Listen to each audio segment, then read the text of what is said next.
dans la vie, tout le monde que dans la vie, assez souvent, il faut parler seulement quand et si tu as des mots qui sont plus forts que le silence. Il s'appelle Joseph Kabila, ancien président de la RDC. Cet homme, connu pour sa discrétion, a souvent été accusé de trop se taire dans un pays en plein tumulte. Ces derniers jours, il a pourtant fait réagir le camp Tshisekedi au point de leur faire perdre leurs moyens.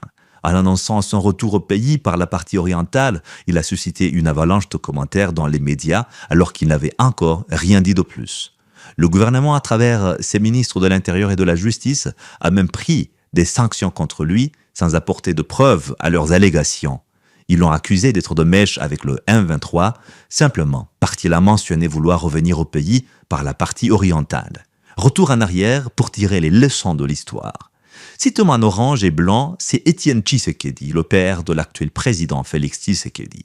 Sur cette photo, on le voit aux côtés des responsables politiques et militaires de la rébellion du Rassemblement congolais pour la démocratie, RCD Goma, notamment Maître Azarias Ruberwa, alors secrétaire général du RCD Goma, Adolphe Onusumba, président du RCD Goma, Jean-Pierre Ondekane, chef du département de la défense du RCD Goma, le général Laurent Nkunda, commandant militaire du RCD Goma à Kisangani, Émile Ilunga, membre du directoire du RCD Goma et bien d'autres.